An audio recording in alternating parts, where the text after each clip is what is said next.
D'abord, on voulait avoir votre impression générale. Cette audition a duré 3 heures. Comment est-ce que vous l'avez jugée? Alors écoutez, d'abord je dois dire en toute honnêteté que j'ai pas pu regarder les 3 heures, Mmh. mais j'en ai quand même regardé une partie. Et il y a effectivement des choses qui m'ont surprise. Et notamment, j'ai trouvé que les députés étaient d'une gentillesse vraiment étonnante à son égard. Je me suis même dit, c'est bizarre, j'ai l'impression qu'ils lui servent la soupe. Et pour une commission d'enquête, j'ai été extrêmement surpris de leur comportement. Il y en a même un qui l'a félicité. Mmh. Je me suis dit que c'était une commission d'enquête qui était un peu bizarre. Un peu bizarre, ce sont vos mots. On va être ensemble pendant 2 heures jusqu'à 17 heures. On va pouvoir écouter régulièrement Didier Raoult et vous allez nous dire, vous, ce que vous pensez de ces affirmations, de ces attaques, de ces critiques. Parfois, commençons d'abord par le virus en lui-même. Didier Raoult l'a décrit avec précision. Et quand tout ce que l'on a déduit sur la maladie, on l'a déduit à partir de la grippe, et ce n'était pas vrai. Par exemple, une des grandes erreurs considérables que l'on connaît maintenant, c'est que l'essoufflement, la dyspnée, est un très très mauvais signe de cette maladie. En réalité, quand vous commencez à aller mal dans la grippe, que vous commencez à devenir insuffisant respiratoire, vous êtes essoufflé parce que vous n'avez pas beaucoup d'oxygène et parce que vous avez beaucoup de dioxyde de carbone, de gaz carbonique. Et c'est pour ça que vous commencez à être essoufflé. Dans cette maladie, avait été décrit par les Chinois, ce que nous, on a retrouvé de manière extrêmement commune, ce qu'on appelle l'hypoxie heureuse, c'est-à-dire c'est les gens qui ont une hypoxie avec, c'est-à-dire un pourcentage d'oxygène qui, au lieu d'être à 98 à 100%, peuvent être à 95, 92. Nous, on a eu des gens qui n'étaient pas essoufflés, qui avaient 90. D'accord ? Et ça, si vous dites, écoutez, ne venez que quand vous serez essoufflé, et que les gens sont à 90, quand ils viennent en réa direct ou ils meurent. Donc ça n'était pas un signe, mais pour pouvoir le savoir, il fallait étudier les malades. L'observation, c'est toujours la première étape, mais pour observer, il faut faire du diagnostic. La deuxième chose, la raison pour laquelle ils n'étaient pas essoufflés, qu'on connaît, nous, depuis peu, et ça n'a pas été décrit dans la littérature, c'est que dans cette maladie, l'hypoxie n'est pas accompagnée de ce qu'on voit d'habitude, c'est-à-dire une augmentation du carbonique, mais d'une diminution du gaz carbonique. Or, ce qui rend essoufflé, c'est l'augmentation du gaz carbonique. Et cette diminution du gaz carbonique associée à une diminution de l'oxygène, c'était connu que dans une seule maladie, pas dans la grippe, c'était connu dans l'embolie pulmonaire. Et dans cette maladie, on a découvert au fur et à mesure qu'il y avait plein de petites embolies pulmonaires, et c'est peut-être la raison pour laquelle cette hypoxie est très atypique. La deuxième chose, c'est que, en dépit du fait qu'il n'y avait pas de signes pulmonaires, mais ça les Chinois l'avaient décrit, ils font systématiquement des scanners de low dose pour remplacer le téléthorax, ce qu'il faudra faire en France, mais on a un retard d'équipement très ancien et très important, il faudra bien corriger. Eh bien, il y a 65% des gens qui n'ont pas de signes respiratoires qui ont des lésions au scanner. Et parmi ces lésions, il y en a 11% qui ont des lésions sévères et qui sont maintenant des gens chez qui on retrouve des séquelles, en particulier des fibroses pulmonaires. Donc cette phase d'observation dont on s'est privé en se privant du diagnostic a été un point clé. L'observation de tout, c'est ça. Et tout était bizarre dans cette maladie, mais il fallait l'étudier, y compris pour comprendre le traitement. C'est-à-dire que la maladie, au départ, c'est le virus. Et puis ça devient une association virus-réponse immunitaire. Ensuite, c'est essentiellement réponse immunitaire. Il n'y a presque plus de virus. Et ensuite, c'est même plus une réponse immunitaire, c'est lésionnel. Les tissus sont détruits. Et là, c'est la qualité du soin qui compte. Voilà, ce qu'on comprend au début de son intervention, c'est qu'à force de dire, c'est ce qu'on entendait de la part des autorités, des pouvoirs publics au début, à force de dire ne venez que quand vous avez des symptômes, eh bien ça a été fatal pour beaucoup de malades. Alors, effectivement, je l'ai écouté attentivement. Là, il y a une part de vérité qui est absolument incontestable, hein. Je suis tout à fait d'accord avec lui pour dire que c'est un virus bizarre. Moi-même, j'utilise le mot de maladie diabolique. Donc, je partage son point de vue. Par ailleurs, ça n'a pas de rapport avec la grippe. Je suis également d'accord avec lui. Et je le dis d'autant plus facilement que j'ai utilisé cet exemple en disant que c'était comme la grippe au début, avant qu'on en sache plus. Je suis également tout à fait d'accord avec lui pour dire l'importance de l'observation. Et notamment, je pense que dans cette épidémie, on a mis la charrue avant les bœufs très très souvent. C'est-à-dire qu'on on a pris des décisions alors que même on n'avait même pas encore observé correctement la maladie. Et effectivement, pour observer correctement, il faut faire le diagnostic. Quand vous dites on, c'est quoi? C'est les pouvoirs publics ou même l'ensemble des médecins se sont non, trompés au début? Oh bah, oui, on s'est tous un peu trompés, même plus ou moins, enfin peu importe, mais oui, on a eu un problème au niveau Cette maladie est vraiment bizarre, c'est-à-dire au départ on partait sur une maladie pulmonaire, et puis en fait on se rend compte qu'il y a des signes neurologiques, qu'il y a des signes cardiaques, qu'il y a des signes digestifs, que c'est une maladie qui effectivement donne des thromboses, avec des embolies pulmonaires. Sur le plan respiratoire, on croyait avoir affaire à un classique syndrome de détresse respiratoire aiguë, et en fait on se rend compte qu'il y a une endotélite, c'est-à-dire une maladie vasculaire, avec des thromboses, comme il l'a dit, comme il l'a bien expliqué, avec des patients qui ont des lésions scanographiques qui n'ont pas de signes cliniques, avec des patients qui ont des hypoxémies sans être dyspnéiques. Donc oui, effectivement, je partage tout à fait son point de vue.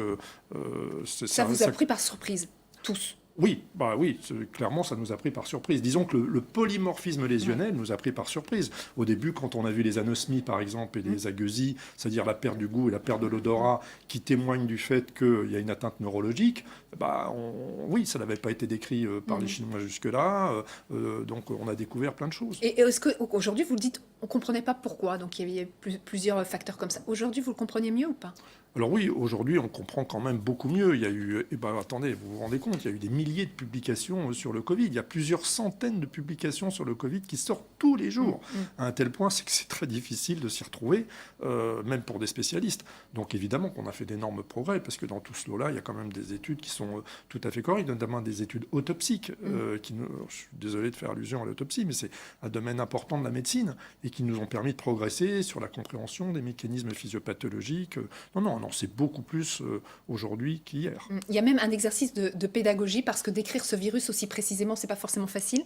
On a du mal à le comprendre, vous le dites vous-même, a fortiori le grand public. Ça déjà, c'était un atout lors de cette audition, de pouvoir un tout petit peu mieux comprendre, en tout cas toucher du doigt ce virus, grâce aux explications du professeur Raoult. Je ne crois pas que ce soit ces explications qui aient permis enfin surtout dans un tel contexte. Je vous rappelle que c'est une commission d'enquête. Oui. Théoriquement, on aurait dû faire un travail de commission d'enquête. On n'aurait pas dû l'interroger, juste l'écouter comme on va à la messe. Non, ça c'est pas possible. Ouais. Le débat contradictoire a manqué pour vous? Il n'y a pas eu de contradiction. Enfin, sur le peu que j'ai écouté, il n'y a pas eu de contradiction. Vous l'avez pas vu. Au fil des semaines, on apprend toujours plus sur ce virus. Vous l'avez dit vous-même. Est-ce qu'aujourd'hui encore, vous avez des surprises? Oui, on a des surprises.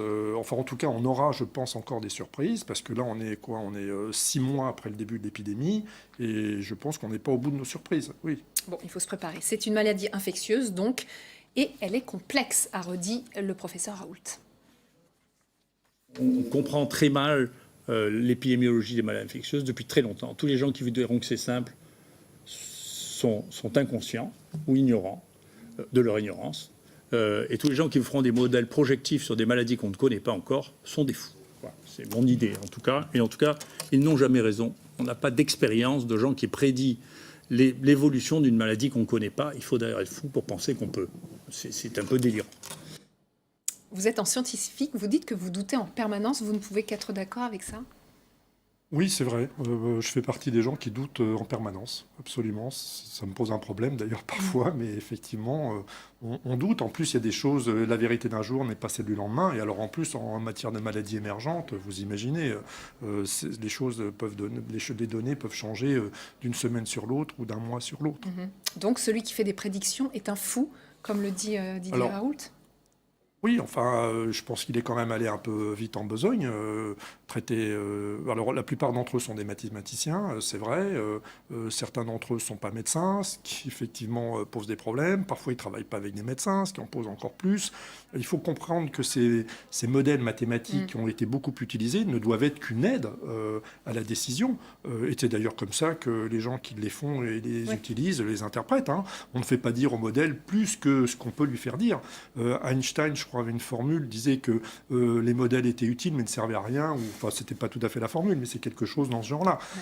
Et donc, voilà, il faut prendre les modèles pour ce qu'ils sont et pas leur accorder plus d'importance. Mais on en a besoin pour mener à bien des politiques publiques, justement, de lutte ou de santé publique, là, en l'occurrence, pour lutter contre un virus mondial. Oui, alors après, il y a quand même du bon sens. Je trouve qu'il y a manqué dans cette gestion épidémique. On s'est peut-être trop reposé sur les modèles, justement, et on n'a peut-être pas fait appel suffisamment au bon sens. Je trouve que le bon sens, c'est quelque chose qui manque de plus en plus.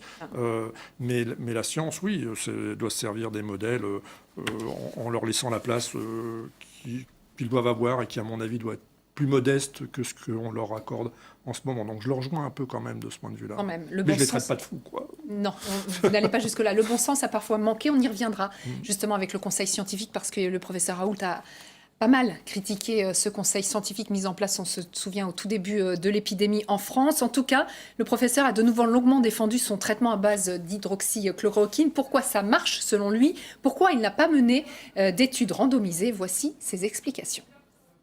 La chloroquine est recommandée pour une population d'à peu près 4,5 milliards de personnes dans le monde. D'accord ? Donc c'est difficile de penser que...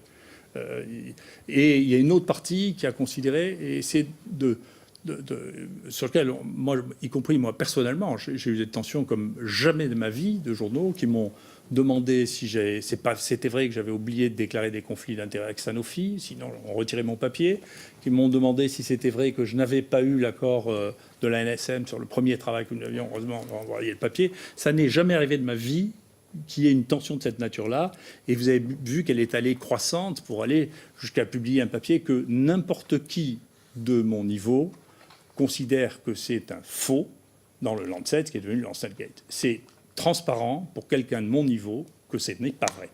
Et la même équipe avait publié dans le New England, vous voyez, les journaux en réalité de meilleur niveau sont les cibles les plus choisies, bien sûr. Et donc cette notoriété en fait des cibles incroyablement fragiles. Et dans le New England, ils avaient publié quelque chose que comme député, vous ne pouvez pas ignorer. Ils avaient dit que dedans, il y avait, je ne sais pas combien d'hôpitaux français, et que pour toutes les personnes, ils avaient l'ethnicité. Et donc ça, l'ethnicité, ça n'est pas autorisé par la loi dans ce pays. Donc ça n'est pas possible. Si c'était vrai, ils auraient mis un alinéa. Nous n'avons pas ça dans tel et tel pays, car nous n'avons pas le droit de marquer dans un dossier médical quelle est l'ethnie, si les ethnies existent, c'est un nom un peu complexe, des gens dans un dossier médical. Donc ça n'est pas possible. Donc on savait que ces gens étaient des menteurs. Le point d'interrogation sur lequel, jusqu'à quel point ils sont menteurs, moi je pense que c'est entièrement faux. Et une des raisons pour lesquelles je pensais ça dans le papier du Lancet, c'est que quand ils rapportaient le sexe, l'âge, les facteurs de risque, ils disaient qu'en Afrique on fumait autant qu'en Asie, je vous assure que c'est pas vrai. Ils disaient qu'on était aussi obèse en Afrique qu'aux États-Unis, et c'est pas vrai, à 0,4 ou 0,5 points près, et c'est juste pas vrai. Voilà. Donc il suffisait de lire, et pas que le titre, si vous voulez, pour se rendre compte que c'était pas vrai. Donc ça a pris une ampleur extraordinaire, et je reconnais que l'ampleur s'est associée à des mouvements économiques que je n'avais jamais vus non plus, qui sont, pour appeler les choses par leur nom, celle de Gilead, pour lequel il s'est échangé pendant cette période plusieurs dizaines de milliards d'actions, et qui sont rythmées par les déclarations que ça marche, ou les déclarations que la chloroquine marche ou la chloroquine ne marche pas. Donc il y a des enjeux qui sont d'un niveau que je n'ai jamais connu dans ma carrière. Je ne suis pas un pigeon de l'année, donc j'ai jamais vu ça. Voilà. Donc c'est une question, à mon sens, je sais que la Fed a commencé une enquête là-dessus. Je pense qu'on ne pourra pas éviter d'aller jusqu'au fond de cette question, qui est une question extrêmement compliquée. Et on a même vu, effectivement, des interdictions d'usage de médicaments qui sont génériqués et qui ont été distribués à des milliards de comprimés. Parce que je vous rappelle que l'hydroxychloroquine, ça a été publié par quelqu'un de la CNAM en 2019. Il s'était distribué 36 millions de comprimés sans ordonnance. Et d'un coup, on décide qu'on n'a plus le droit du tout d'utiliser ça. Donc il y a quelque chose. Donc celui qui a aidé à décider de ça, moi je vous assure que lui, il a fait une faute.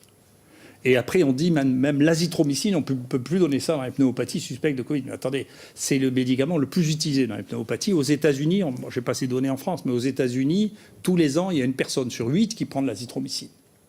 Moi, j'ai été quand même, je vous le rappelle, moi, quand j'ai commencé à parler pour la première fois de la chloroquine, il y a quelqu'un qui m'a menacé à plusieurs reprises, de manière anonyme. J'ai porté plainte et j'ai fini par trouver que c'était celui qui avait reçu le plus d'argent de Gilead depuis 6 ans, quand même. D'accord ? Donc, si vous voulez, j'ai une expérience personnelle, d'accord, de fonctionnement qui ne me paraissent pas normaux. Peut-être que c'est une coïncidence, mais c'est pas sûr parce qu'il me disait qu'il m'interdisait de parler de chloroquine, d'accord. J'ai les mails, j'ai porté plainte officiellement à la police, on sait qui c'est, d'accord. Donc, le niveau de problème là est un niveau de problème sur lequel moi je vous suggère d'être attentif. C'est pas compliqué de regarder, encore une fois, qui a des conflits d'intérêts. Vous regardez le listing chez les infectiologues, on a même publié un article là-dessus pour dire, écoutez, il y a les 2 tiers. Et on a même fait un article malicieux en regardant les gens qui s'étaient exprimés dans la presse pour ou contre la chloroquine, et on a matché ça avec le nombre d'argent qu'ils avaient reçu de Gilead. Et c'est parfaitement matché. Alors que je ne dis pas, la causalité et la corrélation sont 2 choses différentes. Hein. Donc je ne dis pas qu'il y a une causalité, mais il y a une coïncidence au sens étymologique. Donc c'est la même incidence d'être contre la chloroquine et de recevoir de l'argent de Gilead. Donc je vous suggère très fortement de vous poser la question de savoir le niveau, que moi je n'avais jamais vu, d'influence d'une seule compagnie sur le fonctionnement qui, à mon sens, inclut dans le monde des choses qui sont bien au-delà de celles du Mediator. Donc ça existait déjà, vous le savez quand même. Donc ça existait déjà. Là, pour cet enjeu-là, ça a pris une ampleur qui... voilà. Et des rapports s'étaient développés entre ce groupe Acting et Gilead pour la tentative d'utiliser Remdesivir qui a été un échec. Pour Ebola, ça n'a pas marché, mais ce groupe s'était formé déjà autour de ça. Et donc, il y a des liens multiples. Et pour aller jusqu'au bout des choses, moi, j'ai été surpris de voir que le directeur de Gilead, devant le président de la République et devant le ministre, tutoyait celui qui était en charge des essais thérapeutiques en France pour le Covid-19, quand même. C'est vrai, moi, je n'ai pas l'habitude de me faire tutoyer par le directeur de l'industrie pharmaceutique. S'il le faisait, d'ailleurs, je leur répondrais en leur vous voyant. Je ne le ferais pas. Vous voyez ? Donc... je pense qu'il y a des... pour vous dire la vérité, je ne sais même pas si ça n'est que des liens d'intérêt. Je ne vous dis pas que les gens ont été achetés pour ça, mais les gens créent un écosystème, encore une fois, qui est un écosystème favorable dans lequel la vision qu'on a du monde est différente. Vous n'avez rapporté que des choses très simples. Vous devriez plutôt leur poser la question.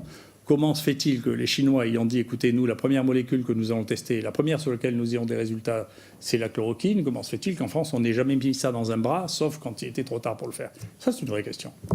Alors que moi, c'est pas moi le premier à rapporter la chloroquine. J'ai rapporté ce que faisaient les Chinois. Je veux dire, écoutez, quand même, c'est la première porte ouverte. Il faut probablement arrêter de prendre les Chinois pour des imbéciles. Parce que moi, j'ai vu comment ils travaillaient. Et puis, j'ai pas vu un laboratoire en France qui ressemblait à ce que j'ai vu en Chine. Et donc, je crois qu'ils sont meilleurs que nous. Hein.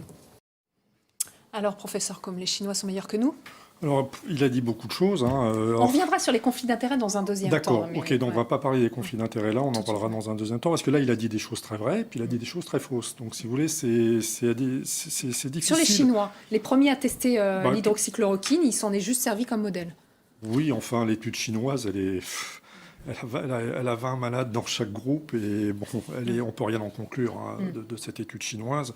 Et puis, bon, les Chinois ne l'utilisent plus. Bon, il a dit par exemple que 4,5 milliards de personnes prenaient de l'hydroxychloroquine. Non, c'est pas possible. Il n'y a pas 4,5 milliards de personnes qui ont le Covid sur Terre. Et donc, il n'y a pas 4,5 milliards de personnes qui ont pris de l'hydroxychloroquine, quoi. Donc, bon, mais voilà. il explique après, quand même que c'est un médicament massivement donné, même quelquefois sans prescription, et puis que tout d'un coup c'est interdit, et que du jour au lendemain on s'en passe, et que la personne qui a décidé ça a fait une faute très grave. Non, je ne pense pas que c'est une faute très grave qui a été faite à partir du moment où le médicament n'est pas efficace, parce qu'on en rediscutera peut-être, mais bon, on peut quand même dire que ce médicament n'est pas efficace, hein, puisque maintenant on a quand même de plus en plus d'études pour dire qu'il ne l'est pas. C'est-à-dire, globalement, mieux les études sont faites, plus on se rend compte que le médicament n'est pas efficace. Je sais que, par exemple, il a cité une étude faite par l'Assistance publique Hôpitaux de Paris sur l'hydroxychloroquine, qui est une étude dont je suis un des co-auteurs, donc que je connais particulièrement bien quand même, et il a conclut exactement l'inverse de ce que nous avons conclu en tant qu'auteur. Donc, si vous voulez, c'est quand même invraisemblable comme potentialité de réécriture de l'histoire. C'est stupéfiant. D'ailleurs, à un moment, je me suis dit, mais est-ce qu'il parle de notre étude ou est-ce qu'il parle d'une autre étude Et puis, finalement, je me suis rendu compte, non, c'était bien de notre étude dont il parlait. Et il dit l'inverse de vos conclusions. Et il dit l'inverse de nos conclusions. C'est-à-dire qu'il dit qu'on conclut que l'hydroxychloroquine réduit la mortalité de 20%, alors que notre conclusion, c'est qu'au contraire, ça ne marche pas. Et que non seulement ça ne marche pas, mais qu'en plus, l'association avec l'azithromycine est délétère et qu'il y a 10%, ce qui fait lui, et qu'il y a 10% de plus de mortalité dans le groupe qui utilise l'azithromycine avec l'hydroxychloroquine. Donc si vous voulez, vous dites, mais c'est pas possible, quoi. On dit un truc, et lui, il interprète notre étude en disant exactement le contraire de ce qu'on dit, quoi. Mais comment est-ce que vous voyez ce débat public? Parce que c'est un débat public aujourd'hui, ça a été extrêmement médiatisé. Il y a des défenseurs de l'hydroxychloroquine. On entend des choses assez solides. On entend le professeur Raoult qui défend effectivement sa méthode. Mais écoutez, à part le professeur Raoult, le professeur Perron, on n'y revient pas. Et M. Delfraissy, qui, je rappelle, quand même, fait partie du conseil scientifique de l'IHU de Marseille, donc qui travaille Alors, qui est à la fois président du conseil scientifique et qui et à la fois travaille à l'IHU du professeur Raoult. Enfin, pardonnez-moi, il n'est pas au conseil scientifique, il est au conseil d'administration. Voilà. D'ailleurs, Jean-François Delfraissy aussi, il est au conseil d'administration de l'IHU, ce qui d'ailleurs, à mon avis, est problématique. Mais bon, M. Douste-Blazy est aussi au conseil d'administration. Donc, à part ces personnes-là, si vous voulez, je ne parle pas de M. Delfraissy, je parle de M. Douste-Blazy et M. Perron, c'est les seuls qui défendent l'hydroxychloroquine. L'ensemble des autres médecins... en France et dans le monde, d'ailleurs entre nous, la France est un peu la risée du monde en ce moment avec cette histoire d'hydroxychloroquine, plus les études sortent, plus on dit que ça ne marche pas. Voilà, y compris des études françaises relativement, très bien faites. Et je ne parle pas de l'étude anglaise, Recovery. Alors évidemment, elle n'a pas encore été publiée. Alors on a juste un son de cloche. Mais bon, si on regarde uniquement ce qui a été publié, ça ne marche pas. Et pire encore que ça ne marche même pas en préventif. C'est-à-dire qu'il y a quand même des personnes qui l'ont pris en préventif ou qui l'ont pris en post-exposition et ça ne marche pas non plus. Donc à aucun moment, à aucune étape de la maladie. À aucune étape de la maladie. Ni en prévention, ni en post-exposition, ni en traitement. Donc comment peut-on continuer dans ce délire de l'hydroxychloroquine ? Et vous voyez pas ce possible. qui se dit, notamment sur les réseaux sociaux, le professeur Raoult et ce traitement assez fervent défenseur, et systématiquement ceux qui l'attaquent sont accusés des pires collusions avec le laboratoire, par exemple. Alors écoutez, sur les plans des... Bon, les réseaux sociaux, c'est une chose, mais heureusement, ce n'est pas les réseaux sociaux qui décident de ce que les médecins doivent prescrire. Et pour les liens d'intérêt, écoutez, moi, c'est très clair, je n'ai aucun lien d'intérêt avec Gilead. Et l'étude, et d'ailleurs, j'ai très peu de liens d'intérêt avec les laboratoires parce que j'ai horreur de ça. Je ne veux pas mettre mon pied là-dedans. Donc, si vous voulez, quand je vois l'étude qu'il a faite et auquel il fait allusion en ce qui concerne les liens entre la chloroquine et recevoir de l'argent de Gilead, c'est complètement délirant. En tout cas, moi, dans son étude, je ne me suis pas retrouvé. Je n'existe pas, je suis nulle part, puisque moi, je n'ai pas de lien d'intérêt avec Gilead, et j'ai dit du mal de la chloroquine. J'ai même montré dans des études que ça ne marchait pas. Donc, je m'y retrouve pas, j'y alors, suis pas. Que se passe-t-il ? À quoi on assiste là ? Ce débat scientifique qui a été rendu public, qui est médiatisé. D'ailleurs, vous c'est regrettez lui qui l'a médiatisé, ouais. c'est pas nous qui l'avons médiatisé, c'est lui qui l'a médiatisé. Et vous le regrettez ? Moi, je pense qu'on est allé beaucoup trop loin dans la médiatisation de ce débat public. C'est absolument incroyable. Mais je pense que les journalistes... excusez-moi, c'est pas vous que je cible, évidemment. Je parle des journalistes dans leur ensemble. Ont accordé trop d'importance à ce monsieur sans vérifier ce qu'il disait. Est-ce que c'est parce qu'au début, on avait envie d'y croire, on voulait un espoir à la mi-mars d'un traitement ? Mais attendez, mais nous aussi, on y a cru. Enfin, moi aussi, j'ai eu envie d'y croire. Je peux vous dire, dans mon service, les malades ont reçu de l'hydroxychloroquine. Vous avez prescrit de l'hydroxychloroquine. Et d'ailleurs, là, on vient de sortir une étude dans une revue américaine de maladies infectieuses où on montre que ça ne marche pas. Mais si on montre que ça ne marche pas, c'est parce qu'on l'a fait. Parce que sinon, on ne l'aurait pas fait. On n'aurait pas montré que ça ne marchait pas. Donc, on l'a fait. Oui. Quand vous avez des malades qui ne vont pas bien devant vous et que vous avez envie de faire tout votre possible pour sauver des malades. Alors pourquoi le débat perdure ? Pourquoi il y a encore ce clivage extrêmement important ? Parce que il est persuadé qu'il a raison envers et contre tous. Donc c'est mené par le professeur Raoult lui-même. Ah oui. Clairement, oui. Vous verrez, c'est la seule personne, en dehors des deux autres dont je vous ai parlé, qui défend ça. Mais est-ce que ça reste... son équipe, évidemment, qui est complètement... de Marseille. Est-ce que ça reste un débat scientifique, d'ailleurs, aujourd'hui ? Non, je pense qu'honnêtement, sur le plan scientifique, c'est tranché, en dépit de ce qu'il dit. Ça devient un débat médiatique qui passe par les réseaux sociaux. Et c'est attristant, en fait. Et quand il dit, il le sous-entend quand même, que des médecins n'ont pas assez soigné, qu'ils ont laissé mourir des malades, faute d'avoir utilisé l'hydroxychloroquine. C'est une accusation mensongère, parce que, évidemment, si l'hydroxychloroquine avait marché, oui, il aurait pu se permettre de le dire. Mais en même temps, beaucoup d'entre nous l'ont fait, parce que quand vous voyez l'étude de l'assistance publique hôpitaux de Paris à laquelle il fait mention, il y a quand même près de 5000 personnes, je ne me rappelle plus le chiffre exact, mais plus de 4000 qui ont reçu de l'hydroxychloroquine. Donc, on l'a fait. Je veux dire, parce que on est des médecins avant tout.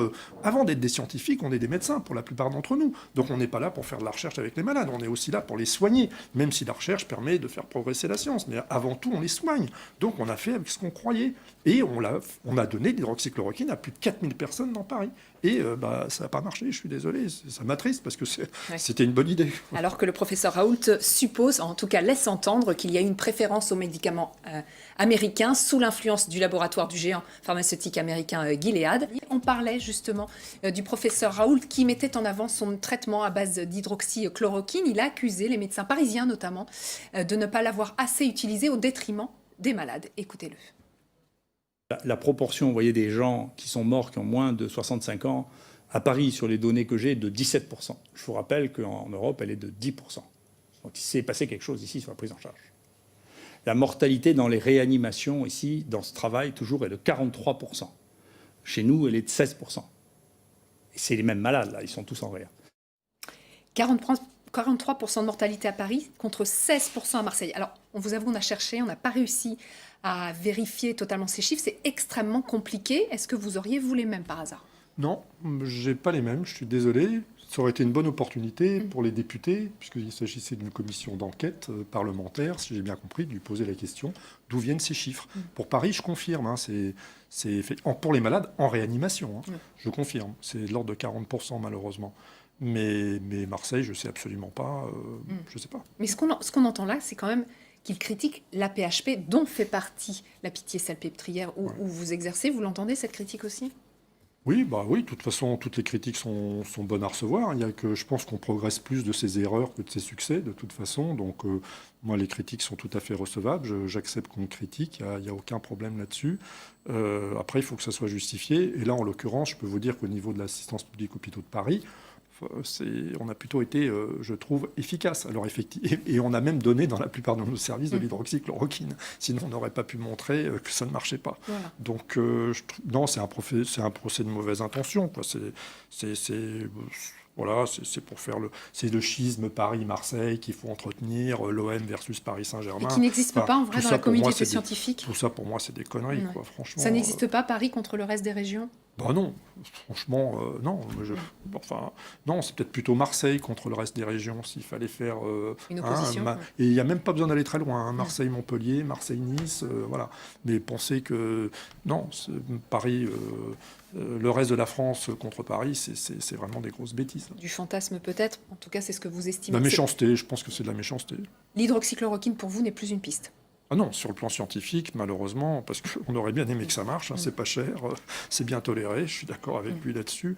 On aurait vraiment bien aimé que ça marche, mais malheureusement ça ne marche pas. Pas pour vous.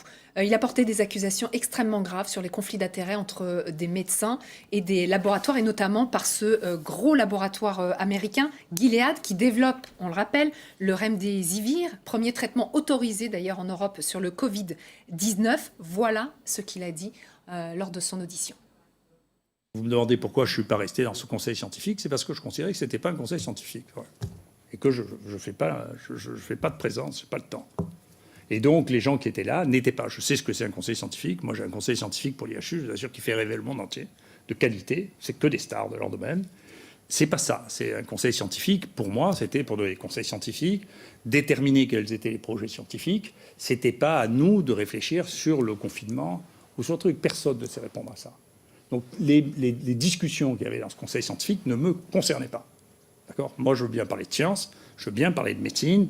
Donc, si on avait abordé ces questions, et quand j'ai appris que les essais avaient été déterminés par Yazad en dehors de tout conseil scientifique, le projet scientifique lancé par le ministère de la Recherche est fait en dehors de tout comité scientifique. Donc, c'est pas un conseil scientifique, je sais pas ce que c'est, mais c'est pas moi. Le premier conseil scientifique que j'ai dirigé, c'était en 1989. Je m'excuse, ça fait longtemps. J'en ai dirigé dans ma fac, au ministère de la Recherche en 93.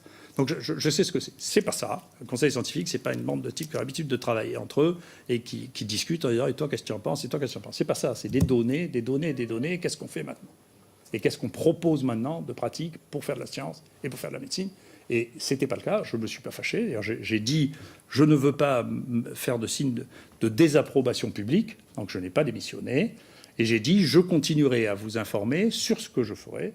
Et je n'ai jamais cessé de communiquer avec le ministre de la Santé, vous le savez, et avec l'Élysée, tout le temps. Mais pas à travers ce comité qui ne me paraissait pas un comité adéquat. Je discutais, je leur ai dit, écoutez, si vous voulez vraiment faire un comité scientifique, voilà, je vous donne les 10 noms des types qui connaissent le mieux le coronavirus en France. Il n'y en avait aucun de ceux qui connaissaient le coronavirus dans le conseil scientifique. Il suffit de regarder, il y a des sites pour ça, ça s'appelle Expertscape. Vous regardez les 20 premiers Français qui avaient publié sur le coronavirus, il n'y en avait aucun dedans. Donc c'est quand même, c'est ça la science. Hein. Après, vous regardez... Donc moi, je n'étais pas d'accord. Et c'est une vraie question que j'avais déjà soulevée. Ces deux questions que j'avais déjà soulevées dans mon rapport au ministre, c'était les conflits d'intérêts. Vous pouvez le lire, hein, il est online. Hein. en 2003, j'avais dit il faut faire attention aux conflits d'intérêts. Les conflits d'intérêts représentent un véritable problème et ils vont nous polluer. Vous avez eu depuis le Mediator, vous aurez Gilead et vous aurez les autres. Mais au bout d'un moment, il faudra s'en occuper pour de bon. Dominique Marinaki, quand il était directeur de la NSM avec Xavier Bertrand, a mis en place Santé Gouv, qui était Transparence Santé Gouv, qui est très bien, mais il faut s'en servir. Il faut le regarder. Regardez ce qui se passe. Et donc, quand les gens ont des conflits d'intérêts, ils ne peuvent pas parler de choses qui a eu des conflits d'intérêts au sein du conseil scientifique ou dans la périphérie? Non, mais regardez, tout ça est transparent. Hein. Peut-être pour vous, pas forcément pour nous. Écoutez, c'est pas compliqué, vous avez un site qui est très bien, parce que le Santé Gouv, Transparence Santé Gouv, c'est un peu compliqué parce qu'on mélange tout. On mélange, il y a les repas, etc. Mais sinon, il y a un site qui regroupe tout, qui s'appelle Euro4Doc. Vous avez qu'à regarder, vous mettez tous les noms, Euro4Doc. Tout ce que je vous dis, c'est tout sur Internet. C'est simple comme chou. Hein. Et au bout d'un moment, quand les gens me disent, il faut regarder, vous regardez Euro4Doc, et vous regardez. Et donc, moi, je vous ai dit, j'ai un conflit d'intérêt qui Hitachi, et la seule fois où j'ai parlé de microscopie électronique, j'ai rappelé que j'avais, parce que c'est vrai, j'en ai un, c'est incontestable. Ça veut dire que je n'ai pas le droit de parler de quelque chose ou de recommander quelque chose qui a un lien, que le lien soit pro ou contre, parce que du coup, ça revient sur l'hydroxychloroquine, bien entendu. Hein. D'accord ? Donc la question des conflits d'intérêts, c'est une question que j'avais déjà posée donc, il y a 20 ans, je m'excuse, parce que le temps passe pas tout à fait, 18 ans. Et j'avais posé l'autre question, qui est la sélection des experts dont on parle comme ça. Et j'avais dit, faites attention. Vous savez, l'expert qui avait été choisi à l'époque pour parler du charbon, c'est un expert qui avait été envoyé. Il servait d'expert polyvalent, celui-là. Il était expert polyvalent. Il venait de l'Institut Pasteur. Et donc, il disait, je suis expert. Alors, j'avais fait, moi, ces publications. J'ai l'habitude de faire ça. Mais il était expert de rien du tout. J'aurais dit, mais c'est pas vrai. Et ce type s'est fait choper l'année d'après pour vouloir passer chez nous à la classe exceptionnelle. Il avait bidouillé son CV. Il avait doublé le nombre de ses publications, mais il y avait un jeune qui avait regardé sur son ordinateur, sur PubMed, les publications. Il disait, mais il y a la moitié des publications que vous avez mis là, vous n'êtes pas dedans. D'accord ? Et c'était le représentant que Pasteur nous envoyait à chaque fois. Alors Pasteur l'a mis dehors après, mais ça veut dire que les experts, c'est quelque chose. Il faut avoir une analyse neutre. Et pour ça, il faut, je sais pas, c'est vrai, il y a des institutions dans ce pays, l'Observatoire des sciences et techniques, ils sont parfaitement compétents pour faire ça. Il faut leur demander une évaluation de la qualité des experts. Et il faut demander, sur Transparence Gouv, effectivement, le fait que ce ne soit pas de l'autodéclaration, mais que les gens n'aient vraiment pas de conflit d'intérêt. Pour la question dont il parle, si quelqu'un qui a travaillé avec Gilead, qui a fait partie du board de Gilead, parle de microscopie électronique, ça ne me gêne pas, vous voyez. C'est pas le problème. Mais si c'est pour parler du remdesivir ou c'est pour parler de trucs, ça me pose un problème. Voilà. Et donc, parce que c'est Milton Friedman qui dit ça, vous savez, il n'y a pas de repas gratuit. Ça n'existe pas. Voilà, on va revenir sur le rôle du conseil scientifique qui, quand même, il remet pas mal en doute hein, ce conseil. D'abord, sur les conflits d'intérêts. En fait, en l'écoutant, il y a eu comme deux traitements qui se faisaient face, l'hydroxychloroquine face au remdesivir. Aujourd'hui, c'est plutôt le remdesivir qui tire son épingle du jeu parce que visiblement, il va être homologué en Europe. Est-ce que ça l'a été fait sous influence, c'est-à-dire que Gilead a su imposer son médicament ? Alors écoutez, c'est difficile de s'exprimer là-dessus. Pour le moment, en tout cas, c'est vrai, vous avez raison, le remdesivir a une AMM européenne, mais il faut voir un peu le libellé de l'AMM. Alors l'AMM, en fait, c'est que l'Agence européenne des médicaments a autorisé l'usage du remdesivir. Ça, c'est tout récent, c'était jeudi. Oui. Ça veut dire qu'il est en passe d'être homologué. Justement, en France, on est en train de plancher là-dessus, et comme je fais partie de la commission qui planche là-dessus, ça m'embête un peu d'en parler. C'est prématuré. C'est prématuré, mais je ne partage pas l'enthousiasme général pour le remdesivir, en tout cas en l'état actuel des connaissances. Par contre, bon, là, ce qui est intéressant, c'est qu'ils discutent des conflits d'intérêts. C'est vrai qu'il y a un problème au niveau des conflits d'intérêts. Moi, j'ai toujours fait très attention à avoir un minimum de conflits d'intérêts, enfin de liens d'intérêt d'ailleurs. Je pense qu'il vaut mieux parler de liens d'intérêt avec les laboratoires. Mais bon, les liens d'intérêt, ça peut aller beaucoup plus loin que ça. Hein. Il y a des laboratoires, effectivement, mais il y a les politiques. Hein. Par exemple, M. Raoult a des liens d'intérêt avec les politiques, avec la droite, hein, clairement. Dans son conseil d'administration, je vois, il a Douste Blazy, Leonetti, Muselier. Il est conseillé sur le plan de la communication par Yanis Roussel, qui est le barbu qu'on voit derrière lui là, au cours des interviews. Je me disais, mais qu'est-ce que c'est que ce barbu derrière lui, là, qui est sans arrêt là, 3 heures à l'Assemblée nationale, mais qu'est-ce qu'il fout là, quoi? Et en fait, c'est son conseiller en communication qui est là. Et en fait, vous vous rendez compte que c'est le député suppléant d'une députée des Bouches-du-Rhône, la 6e Député de la République En Marche. Voilà, et député de la République En Marche de surcroît. Donc, qu'est-ce que c'est que cette commission d'enquête, quoi? Donc vous dites que ces liens aussi sont, pour un scientifique, aussi dommageables que des liens d'intérêt avec des labos. Oui, je pense ça, effectivement. Ou en tout cas, je pense qu'on ne peut pas voir la poutre, ne pas voir la poutre dans son œil et voir la paille dans l'œil du voisin. Moi, je suis contre les liens d'intérêt. Je pense que les personnes qui occupent des positions décisionnelles, des positions de pouvoir, ne doivent pas avoir de lien d'intérêt avec les laboratoires. Mais je pense qu'aussi, il y a le même problème du côté politique. Et pour en revenir aux membres du Conseil scientifique qui ont des liens potentiels avec Gilead, je ne pense pas que c'est pu influencer leur décision. Alors, on le rappelle, il y a 4 membres du Conseil scientifique qui ont des liens avec ce laboratoire américain, dont le président Jean-François Delfraissy. C'est un problème quand même. Jean-François Delfraissy, quand même, je rappelle qu'il est membre du Conseil scientifique de l'IHU de M. Raoult à Marseille.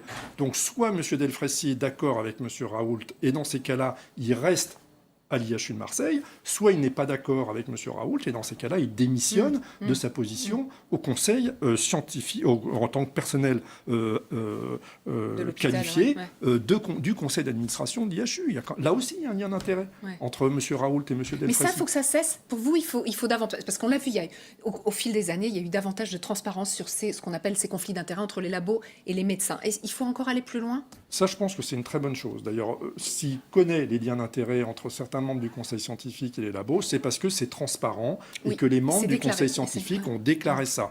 Et je connais la plupart d'entre eux et je pense vraiment qu'ils ont un esprit indépendant et de leur faire ce procès d'intention que forcément, parce qu'ils ont travaillé avec un laboratoire, c'est des gens qui viennent du monde du sida. Bon, voilà, le monde du sida, c'est Gilead. Bon, voilà, donc, alors peut-être qu'on n'aurait pas dû choisir ces gens-là. Ça, c'est quelque chose dont j'aimerais bien qu'on discute. Mais après, de leur faire un procès d'intention systématiquement à cause de ça, je trouve que c'est injuste. Voilà, mais qu'est-ce qu'on appelle et déplacé en plus. Déplacé, pour vous. Qu'est-ce qu'on appelle un lien d'intérêt, un conflit d'intérêt? C'est-à-dire, ils travaillent avec les laboratoires, ils testent des médicaments du laboratoire. Comment ça se passe? C'est évidemment ça. C'est-à-dire, c'est des études. Les laboratoires essayent d'évaluer les médicaments, l'efficacité de certains médicaments, et ils ont besoin des cliniciens, et donc ils s'entourent de cliniciens pour pouvoir faire avancer des études scientifiques, comparatives, pour mettre en évidence que leur traitement marche mieux que le traitement de référence en général. Alors hier, le ministère de la Santé a dit « Je n'ai eu aucune recommandation du Conseil scientifique sur le Remdesivir ». Donc a priori, ça va dans le sens que vous disiez. Voilà, ça confirme ce que je pense. Sur la composition du Conseil scientifique, alors on a vu que Didier Raoult en faisait partie au tout début. Il l'a quitté, disant que c'était un extraterrestre, il n'avait rien à faire là. Est-ce que, connaissant la personnalité du professeur Raoult, effectivement, vous vous dites que c'était pas sa place? Oui, je pense que c'était pas sa place, et puis je pense que ça a été un soulagement pour tout le monde qu'il parte. Après, oui, le conseil scientifique, la présence... il y a beaucoup de gens qui viennent du monde du sida, si vous voulez. Vous avez quand même du mal à comprendre comment tant de monde qui vient du monde du sida peut se retrouver dans un monde d'infection respiratoire. Après, il y avait les spécialistes de la grippe, les spécialistes... Donc, honnêtement, c'est un conseil scientifique... qui m'apparaît tenir la route quand même. Même s'il y a peut-être une trop forte représentation justement de ces spécialistes de lutte contre le sida, vous auriez aimé peut-être un peu plus de... Je pense que ça manquait d'épidémiologistes interventionnels, de spécialistes des maladies infectieuses, parce que je rappelle quand même, il y en a quelques-uns, mais il n'y en a que 2. Et je rappelle quand même que Jean-François Delfraissy, qui dirige ce conseil d'administration, a 72 ans, peut-être un âge à laquelle beaucoup de Français sont à la retraite, qu'en plus il a un lien avec l'IHU de Marseille, et qu'en plus, il n'est pas spécialisé en maladies infectieuses. C'est un spécialiste, il s'est fait un nom avec la recherche sur le sida parce qu'il dirigeait la NRS, mais c'est en aucun cas un spécialiste de maladies infectieuses. Sa formation de base, c'est l'immunologie. Pour autant, il était précieux, ce conseil scientifique. D'un mot, oui. Vous êtes ici parce que on regarde ensemble, on revoit l'audition du professeur Raoult, en tout cas quelques extraits, et vous êtes confronté à quelques-uns de ses propos assez critiques aussi, parfois assez importantes. On l'a vu avec les conflits d'intérêts il y a quelques minutes. Il accuse les membres du conseil scientifique d'avoir eu des liens assez trop étroits, selon lui, avec le géant américain Gilead, qui promeut un traitement qui est un concurrent à l'hydroxychloroquine. On vient d'évoquer ce point avec vous. Et donc, la composition de ce conseil scientifique, le rôle de ce conseil scientifique. Le professeur Raoult a été une nouvelle fois assez critique. Vous nous avez parlé de cette composition. Est-ce que pour vous, il a été utile, ce conseil scientifique, dans la décision politique ? Oh ben, je crois que c'est peu contestable que ce conseil scientifique ait été utile. Vous avez quand même des gens, en dépit de ce que dit M. Raoult, il y a des gens quand même très sérieux dans ce conseil scientifique et qui connaissent très bien leur métier. Donc, bien évidemment que ce conseil scientifique a été utile. Par contre, peut-être qu'il y a trop de comités Théodule. Parce que je trouve qu'il y a un nombre de conseils scientifiques dont on vient de parler, mais il y a aussi le CAR auprès du Premier ministre. Il y a il y en a trop. Quoi. Ça veut dire que quelquefois, il peut y avoir des décisions contradictoires ou des conseils contradictoires ? Il me semble qu'il y a un peu trop de pilotes dans l'avion et que pour piloter en fait une épidémie comme ça, il faut avoir des gens très réactifs, il faut être très rapide, il faut pouvoir changer d'avis. Enfin, architecturalement, c'est trop lourd. Et ce que dit le professeur Raoult, on va reprendre ces mots. Ce conseil scientifique, en fait, finalement, c'était une bande de types qui a l'habitude de travailler entre eux. Est-ce qu'effectivement, l'entre-soi est un problème ? Comme je vous ai dit, beaucoup viennent du monde du sida, donc c'est vrai qu'ils ont l'habitude de travailler entre eux, mais ça ne s'applique pas à tous.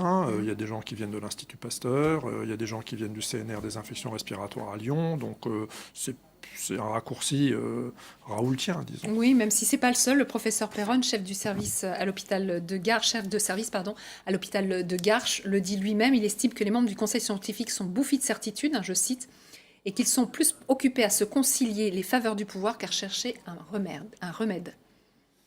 Franchement, j'ai même pas envie de commenter des propos comme ça, parce que je les trouve... C'est outrancier pour vous ? Oui, c'est outrancier, c'est totalement déplacé. Je connais la plupart d'entre eux et honnêtement, c'est à des années-lumière de ce qu'ils sont.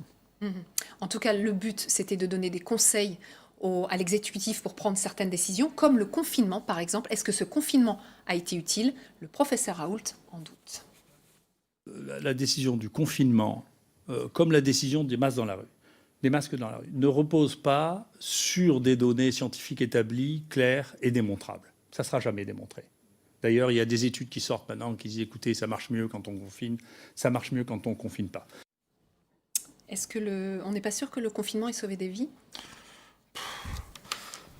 Si, évidemment que le confinement a sauvé des milliers de vies, quoi. Je veux dire, c'est même pas contestable. Bon, je pense qu'ils voient ça de Marseille, où effectivement l'épidémie était en retard de plusieurs jours, voire quelques semaines par rapport à Paris, par rapport au Grand Est. Mais s'il avait été à Paris ou s'il avait été dans le Grand Est, en aucun cas, enfin j'espère, il aurait tenu des propos pareils. Je vous rappelle qu'à Paris, on était tellement saturé, et dans le Grand Est aussi, qu'on a été obligé d'évacuer des malades vers d'autres régions de France pour pouvoir accueillir les nouveaux malades qui arrivaient. Donc oublier ces détails-là, c'est complètement surréaliste, quoi. Il faut quand même se rappeler ce que nous vivions à Paris, ce que les collègues vivaient dans le Grand Est. On ne pouvait plus accueillir les malades correctement. Ils seraient morts dans la rue, quoi. Donc attendez. Vous n'aviez jamais vu ça dans votre carrière ? Non, j'ai jamais vu ça à un tel niveau. J'ai commencé ma carrière avec le sida, c'était terrible aussi. Mais là, franchement, aussi brutal, aussi massif, avec des capacités d'hospitalisation saturées aussi rapidement, non, j'ai jamais vu ça. Et heureusement qu'on a évacué des malades, etc., pour faire de la place. Mais si on n'avait pas confiné, les malades auraient continué d'arriver. Il n'y a que le confinement qui a permis de casser la chaîne épidémique. Vous l'avez vu ça ? Vous avez vu les effets du Oui, confinement ? mais personne ne le conteste. Je comprends même pas comment il arrive à contester comme ça. Une chose pareille. Alors par contre, je suis complètement d'accord avec lui sur les masques dans la rue. Je pense que, vous voyez, il y a des choses, c'est ça qui est terrible, quoi. Il dit des choses complètement vraies. Par exemple, les masques dans la rue, je suis complètement d'accord avec lui. Ça ne sert strictement à rien de mon point de vue. Et on n'a jamais montré que c'était efficace. Il a 100% raison. Et de l'autre côté, il est capable de vous dire une ânerie, comme le confinement n'a servi à rien, où là, il a 100% tort. Donc les gens n'y comprennent plus rien. C'est difficile de le savoir. Il y a une étude britannique, la dernière en date, c'est celle du 10 juin, une étude britannique qui estime que 3,1 millions de décès ont été évités dans 11 pays européens, dont près de 700 000 en France. Ça vous paraît plausible ? Alors ça non plus, vous voyez, on est dans l'exagération. 700 000 décès évités en France, non, ça m'apparaît exagéré. Ouais. Mais par contre, des centaines de milliers, c'est-à-dire entre peut-être 100 000 et 700 000, mais je ne sais pas où se situe la fourchette, elle est, on va dire 300 000, voilà, en moyenne, ou 400 000. Oui, je pense que c'est vrai, malheureusement. Donc le confinement, pour vous, a servi à quelque chose. Les masques dans la rue, Il n'y a ça pas ne de sert pour moi, hein. Oui, bien sûr, mais là je vous interroge, vous. Les masques dans la rue, pour vous, c'est inutile. En revanche, en lieu confiné, dans les transports en commun, c'est primordial. Absolument, il faut vraiment insister là-dessus. Dehors, on pourrait faire ce qu'on veut. D'ailleurs, je pense que le confinement a été trop dur de ce point de vue-là. Je rappelle volontiers que les Suisses allaient pique-niquer pendant le confinement au bord des lacs et des rivières, hein, quand même, Ce qu'on aurait en pu groupe, faire pour en vous. famille. C'est le bon sens dont on a manqué, Voilà, dont vous parliez au c'est début de l'émission. exactement ça. C'est le bon sens dont on a manqué. Et puis, on a manqué aussi de vision de ce qui se passait à l'extérieur, quand même. Parce que de ne pas avoir pris exemple sur ce qui se passait à Singapour, à Taïwan ou en Corée du Sud, c'est invraisemblable, quoi. Pour un scientifique, c'est invraisemblable de ne pas être voir ce qui marchait ailleurs, quoi. Autre critique sur la gestion de crise, celle qui concerne les tests. On n'en pratique pas assez, selon Didier Raoult. Pourtant, ce serait facile, selon lui.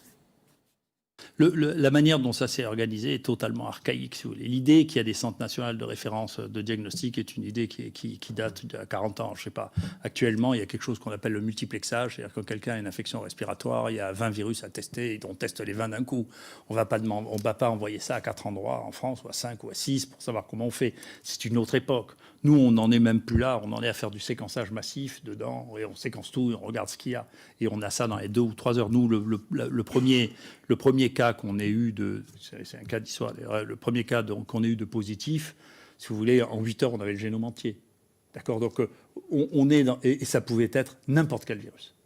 Donc, c'est pas. Et quand tu as identifié ensuite ce virus sur une banque informatique, il n'y a pas de spécialisation là-dessus. Qui est vous des centres spécialisés pour suivre la bibliographie et donc avoir une bibliographie parfaite, c'est très bien.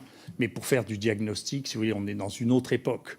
Et donc, on a manqué là une étape. Là, hein. Donc, l'idée qu'il faut avoir... Nous, on est centre de référence pour le Rickettsia, parce qu'à l'époque, la sérologie Rickettsia, c'était très difficile. Enfin, c'est dérisoire. Si vous voulez, la plupart, à part dans les niches, il y a des tests diagnostiques qui arrivent sur le marché. Et là, je m'excuse, vous voyez, pour revenir sur les CNR, qu'en France, on dise, écoutez, les tests qui sont marqués au marquage, qui sont passés au marquage CE et à la FDA, il faut que les centres de référence français disent s'ils sont bons. Ça frise un ridicule. Je ne sais pas comment ça n'a pas fait éclater de rire tout le monde. Quoi, alors en France, on sait mieux, il y a les 2 centres nationaux de référence, là, ils savent mieux que la FDA ou le marquage CE ce qu'on doit faire. Enfin, ça n'a pas de sens. Et qui plus est, c'est pas vrai, parce qu'en fonction du degré de sensibilité, vous allez détecter ou pas les réactions croisées. Donc, il y a des techniques sérologiques, elles valent ce qu'elles valent. On voit mal comment le CNR de Pasteur dirait, écoutez, ça qui est validé par la FDA et par le marquage CE, ça marche pas. Donc, cette idée qu'on peut réinventer les choses en France dans un petit centre de référence, c'est pas vrai. Je vais vous donner un autre exemple, parce que celui-là vous paraîtra pas suspect. On a une énorme épidémie, et il y a plusieurs vagues d'épidémies d'une infection qui s'appelle Clostridium difficile, qui m'inquiète beaucoup, qui est très difficile. Le Centre national de référence est un bon copain à moi. Je suis pas suspect, c'est Ruimi à Nice. Dès qu'il y a eu 10 cas, il a dit « mais moi, je ne les fais plus. Je ne suis pas capable, à Nice, avec ce que j'ai, de faire la culture de ça et les génomes de ça. Je ne sais pas le faire. » Et donc, bien sûr, on les a fait, nous. On a fait 10 par semaine, des génomes. 2 Clostridium, je ne parle pas des autres, d'accord ? Donc, il y a un effet taille et un effet équipement, actuellement, qui est la réponse. On ne peut plus avoir, si vous voulez, cette vision. Regardez, on est à Paris et on distribue comme ça, un petit peu, on saupoudre un peu, alors comme ça, personne n'est vexé. Lui, toi, tu as ça comme virus, là, tu as ça. Et cette proposition, elle ne date pas d'hier. Je l'avais fait, elle a failli passer d'ailleurs, auprès de Didier Houssin, d'ailleurs, je crois que vous avez entendu récemment, en disant il faut laisser 2 centres comme ça pour vous faire les maladies émergentes. Il faut que vous les dotiez financièrement raisonnablement et on vous fera tout à la fois. Parce que les équipements vous permettent de tout faire à la fois. C'est ce que les Chinois ont fait. Ils ont un centre, ils n'ont pas un centre pour les nouveaux virus, un centre pour les nouveaux corona. Ils ont des centres qui sont capables de détecter tout à la fois. Donc il faut pouvoir avoir de la culture virale, il faut pouvoir avoir de quoi faire du séquençage massif, il faut pouvoir avoir de la microscopie électronique, il faut pouvoir... Je m'excuse, vous avez vu que ça peut être un conflit d'intérêts pour moi. Voilà. Donc je pense que cette organisation, c'est ce que j'écrivais il y a 20 ans, est désuète. Je n'ai pas changé d'avis. J'espère que ce n'est pas par gâtisme. Mais je crois que... moi, je ne tiens pas du tout à ce que nous ayons un monopole de la recherche sur les maladies émergentes. J'ai toujours dit le contraire. Il en faut 7 en France, ou j'en sais rien, ou 6 ou 8, j'en sais rien. Mais là aussi, ce sont des décisions politiques. Mais il faut que l'État s'empare de ça et ne laisse pas faire une autogestion des maladies infectieuses dans ce pays avec quelques tout petits centres nationaux de référence. Ça ne marche pas. Voilà. Et donc, c'est la raison pour laquelle, ensuite, quand une aubaine de cette nature arrive, les gens disent « c'est moi, c'est moi, c'est moi, c'est moi », et les choses deviennent difficiles. Et donc, je ne suis pas, je l'ai dit en face à Delfrécy, je ne suis pas d'accord qu'on ne pouvait pas faire les tests. On pouvait les faire à condition de dire, écoutez, on doit les faire, et puisqu'on doit les faire, on va les faire. Comment on fait? Je crois qu'on a évolué. Je pense que le ministre de la Santé actuel a compris et qu'il a un objectif, à mon sens, qui aurait pu être plus rapide, mais je crois qu'il a compris qu'il fallait faire énormément de tests et que c'était la seule manière. Ça arrive maintenant où c'est probablement un peu... maintenant, il y a très peu de cas actuellement, mais le débit n'est pas le même que ce qu'il était au moment où on avait la vague et où ils étaient nécessaires, ne serait-ce, encore une fois, pour comprendre la maladie, il faut en faire le diagnostic. Donc on ne peut pas, vous voyez, désigner les gens qui vont... Je vous donne un exemple qui m'a beaucoup frappé.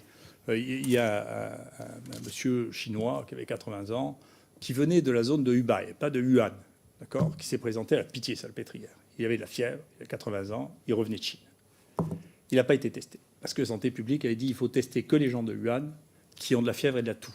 Il est rentré chez lui, il est revenu 7 jours après avoir contaminé sa fille, et il est venu mourir dans un hôpital dans lequel on lui a donné du remdesivir. D'accord. Donc ça, c'est toute l'histoire qui s'est passée quand même, de A à Z. Et donc, ça pose une question. D'abord, il y a une arrogance qui est de savoir comment vont se présenter les malades sur une maladie qu'on ne connaît pas. Ça, c'est pas bien. D'accord. Et ça a été justifié par le fait qu'on ne peut pas faire de tests. Mais on ne peut pas faire de tests parce que, moi, au début, on m'interdisait de faire des tests, encore une fois. Hein. Donc, vous savez, j'ai dit, écoutez, je vous enverrai les positifs pour qu'il y ait quelqu'un qui soit meilleur que moi à faire la PCR, qui fasse les positifs. Moi, je reçois 10 000 prélèvements du monde pour faire des PCR. Du monde entier, de la Mayo Clinic, de Massachusetts General Hospital de Londres, du monde entier. Mais je ne pouvais pas faire en France le diagnostic du Covid. Donc, il y a quand même une réflexion. Mais la réflexion, encore une fois, il y a des choses qui sont des responsabilités humaines directes et il y a des choses qui sont structurelles. Je pense que si on maintient ces systèmes de petits centres nationaux de référence, vous développerez des personnalités de niche, de blaireaux dans leur terrier qui mordent si on s'en approche. Voilà. Je pense que c'est comme ça. C'est les humains, ils sont territoriaux, et s'ils considèrent qu'une maladie est leur territoire, vous êtes perdus. Voilà, je vous le dis. C'est comme ça, parce que c'est l'expérience de l'âge, je m'excuse. Il faut bien que ça serve à quelque chose de vieillir. Et donc, ça, en tout cas, je sais ça. Si vous constituez des territoires dans la République pour des problèmes généraux, vous aurez des difficultés considérables. Il y a eu un mécanisme qui s'est fait, dont je ne sais pas comment il s'est fait, mais il y a eu un mécanisme qui s'est fait, c'est puisqu'on ne peut pas faire les tests sont inutiles. Et c'était l'idée qu'on ne pouvait pas faire les tests n'était pas vraie. Voilà. Et donc, cette idée de... on ne peut pas faire les tests, c'est une idée qui est à la fois une idée de monopole, une idée de ça va être compliqué, une idée de où vont être les réactifs. Voilà. Moi je sais que par exemple pour les extractions, on utilise parmi les machines qu'on utilise, il y en a une qui est des plus utilisées, qui est une machine qui s'appelle Qiagen, qui fabrique des réactifs en Allemagne et aux États-Unis. Et je sais qu'aux États-Unis, ils leur ont tout de suite interdit l'exportation de tous les réactifs Qiagen, du jour au lendemain. Parce qu'ils ont dit, on est en situation de crise, on les veut tous, ils partent plus. Donc, relativement tôt. Donc, ça veut dire qu'il y a des positions, si vous voulez. C'est pour ça, encore une fois, ça revient à cette question. Moi, c'était aussi une des choses dont j'avais discuté avec le président. Je lui ai dit, je pense qu'une crise de cette nature doit être gérée par le secrétaire national de la Défense nationale, parce que j'avais vu que quand moi, j'étais au ministère de la Santé, que celui qui était le plus raisonnable, c'était lui. Voilà. Parmi tous les directeurs, parce que quand j'y étais, en plus, les directeurs se disputaient entre eux, et donc il y avait 4 versions successives qui arrivaient au SGDN, si vous voulez, parce que les directeurs n'étaient pas d'accord entre eux. Donc c'est un pays complexe, hein, la France, quand même. Donc il faut, à un moment, le donneur d'ordre, c'est le responsable de la sécurité publique, c'est mon avis. Cela étant, je suis d'accord avec vous que la sécurité publique ne devrait pas jusqu'à interdire aux médecins ou aux pharmaciens de distribuer des médicaments qui ont fait la preuve de leur innocuité depuis 80 ans. Et je veux vous donner une anecdote, parce que j'adore l'histoire. Peut-être que vous ne savez pas ça. L'histoire de la chloroquine, ça remonte très loin. Hein. Ça vient du Pérou, ça vient du quinquennat. Hein. Et il y a eu un drame similaire sous Louis XIV pour savoir si on pouvait ou ne pouvait pas prendre le quinquennat. Et donc Louis XIV, qui faisait des fièvres récurrentes, a fini par prendre du quinquennat en public. Et donc, à partir du moment où il a pris du quinquennat en public, eh bien, le quinquennat est rentré à la pharmacopée française et il a fini par de la quinine, et puis la chloroquine, et puis l'hydroxychloroquine, qui sont tous les enfants du quinquennat. Voilà. C'est un médicament des plantes. Hein. Voilà, quand il parle des tests, à plusieurs reprises, votre micro était coupé, vous dites qu'il a raison, on va y revenir. Juste pour reprendre une de ces expressions, on est des blaireaux dans des terriers. Moi, je ne vais pas... Enfin, oui... Enfin, oui, de toute façon, là, il est complètement dans son domaine de compétence. Oui. Vraiment, je rappelle que c'est un microbiologiste, c'est pas un clinicien. Donc, même s'il a une lointaine formation clinique, c'est un microbiologiste, c'est un spécialiste des microbes, il est complètement dans son domaine de compétences. Donc, autant quand il parle d'essais thérapeutiques, je pense qu'il ne sait pas de quoi il parle, enfin pas très bien, autant quand il parle de microbiologie comme là, de tests, etc., il a 150% raison. Et c'est vrai qu'il l'a écrit il y a 20 ans. Et c'est pour ça que certains d'entre nous, d'ailleurs, avions pas mal d'admiration pour lui, parce que ce qu'il a fait à Marseille, quand même, sur le plan de la démarche diagnostique, des tests, etc., c'est extraordinaire, quoi. Et il a un laboratoire absolument qu'on envie tous, quoi. Hein. Mais ce qu'il dit, il a raison. On a un système complètement archaïque en France. Qu'est-ce qu'il est en train de décrire là? Ces niches, en fait, il existe des niches. En fait, moi, je fais ces tests, toi, voilà. tu n'as pas à les faire, c'est un peu ça. En fait, ce qu'il décrit, c'est qu'il décrit une dispersion des moyens qui est complètement gravissime pour notre pays, quoi. Et on prend un retard considérable en termes de microbiologie, parce que finalement, on a un seul gros laboratoire en France qui est le sien pour faire tout ce qu'il faut, tout ce qu'on peut faire. Aux Pays-Bas, ils en ont 2, vous voyez, pour tout le pays, quoi. Et nous, on en a un, et puis on en a plein d'autres qui sont dispersés un peu partout, sous réserve de CNR, etc. Alors, CNR ? Alors, c'est Centre national de référence, c'est-à-dire que pour chaque maladie, il a cité l'exemple de Nice pour le Clostridium difficile, pour chaque maladie, effectivement, il y a des CNR, des centres nationaux de référence, mais je pense qu'il a raison. Il écrivait il y a 20 ans que c'était archaïque, que c'était une organisation complètement désuète, et moi je pense exactement comme lui, et je pense que malheureusement, on n'a pas beaucoup avancé depuis 20 ans, à part dans son IHU. Voilà, et pour en revenir aux tests, puisqu'il a parlé des tests, là aussi, il a complètement raison, bien évidemment qu'il fallait tester. C'est-à-dire quand on nous disait, mais on n'a pas assez de tests, on ne peut pas. Oui, en fait, si on pouvait, si tous les CNR, comme vous dites, avaient pu tester en même temps. C'est un peu ça ou... Oui, alors demander à des CNR de passer de la bactériologie à la virologie, peut-être pas, mais bon, par exemple, à un moment, on voulait impliquer les laboratoires de vétérinaires, on proposait leur aide, les laboratoires de ville, on proposait leur aide, on les a pas écoutés. Il a fallu attendre pour les laboratoires de ville. Ouais, honnêtement, je pense qu'il y a eu un vrai problème pour les tests. Bon, je peux pas en parler là, parce que d'abord, je maîtrise pas complètement le sujet, mais lui, il est complètement dans son domaine de compétences, quoi, hein. Là, il sait vraiment de quoi il parle. Et quand il dit c'était faux, on nous disait, bon, on a su la polémique autour des masques, on n'en a pas assez, on a su qu'après il fallait en mettre. Voilà. Sur les tests, c'est à peu près la même chose qui s'est passée. Bah oui, en fait, il faut dire la vérité aux Français, quoi. Les masques, on a géré la pénurie, les tests, on a géré la pénurie, les lits, on a géré la pénurie, en tout cas dans les régions qui ont été impactées, les hôpitaux, on a géré la pénurie, oui, on a géré la pénurie. Parce que le test est un examen simple et banal, comme le dit le professeur Raoult. Je suis d'accord avec lui. D'ailleurs, regardez les Allemands, hein, ils sont très bien débrouillés pour les tests, et puis je ne parle même pas de Singapour, Hong Kong, la Corée du Sud. Alors eux, ils nous donnent une sacrée leçon quand même. Hein. Il est revenu sur cette campagne de tests qui a été trop tardive, selon lui. Et si on continue dans ce système, si on ne fait rien, eh bien la prochaine crise, évidemment, ce sera un échec. Le problème n'est pas résolu, et donc le problème reviendra. Et donc si vous refaites un groupe en disant, écoutez, pour faire la recherche médicale, on va prendre les gens de l'INSERM, et puis les gens de Pasteur, et puis ils vont se partager la manière de réfléchir, et c'est eux qui vont gérer le problème des hôpitaux, je vous le dis, plus 2 ou 3 personnes qui travaillent avec l'industrie pharmaceutique et exclusivement, je vous le dis, vous retomberez dans la même crise. Voilà. Est-ce que cette crise, professeur Combe, a révélé les faiblesses de notre système ? Oui, je suis complètement d'accord avec lui aussi sur cette analyse. Je pense que ça a révélé effectivement les failles de notre système scientifique. Oui, je pense. D'ailleurs, l'affaire de l'hydroxychloroquine le prouve. Mais là, il ne voit pas la poutre qui est dans son œil. Voilà. Est-ce que vous, concrètement, vous avez été confronté à ces faiblesses, à ces défaillances lors de cette crise sanitaire ? Non, la crise sanitaire, elle a quand même été gérée. Enfin, je trouve qu'il y a eu une énorme solidarité entre les soignants, entre tout le monde. Tout le monde a mis la main à la pâte. Non, j'ai plutôt trouvé qu'il y avait un effort assez extraordinaire. Mais après, ça n'enlève rien au problème de fond qui dénonce là quand il parle de l'INSERM, de Pasteur. Qui sont trop coupés des malades, est-ce que vous êtes d'accord ? Oui, qui sont complètement coupés des malades, quoi, et de plus en plus coupés des malades, quoi. Et alors qu'on devrait tous travailler ensemble, main dans la main, quoi. Et ça, c'est vraiment compliqué, quoi. Et ça rejoint d'ailleurs le problème des CNR également.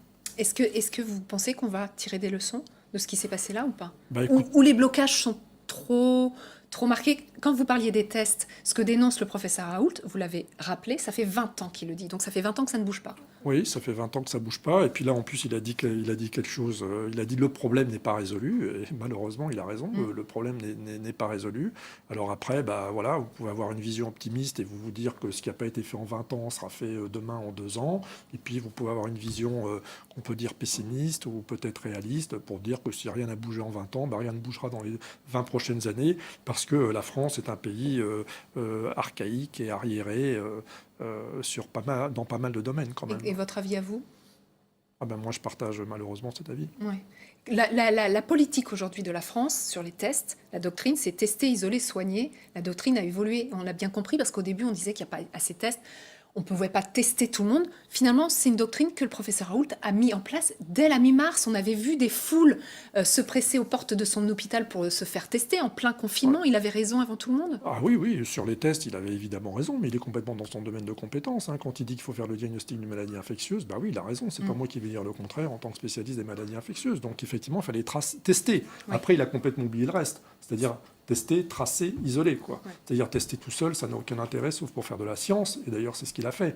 Si on avait voulu casser l'épidémie, ce qu'il fallait faire, et c'est ce qu'il faut faire aujourd'hui, c'est tester, tracer, isoler. Si vous n'avez pas tracé les contacts et isolé pour casser les chaînes de transmission, ça ne sert à rien pour gérer une épidémie. Ça sert à faire de la science. Mais est-ce qu'aujourd'hui, on teste assez? Non, justement, c'est ce que je pense. Le problème n'est pas résolu. On ne teste toujours pas assez. Et là, pourquoi?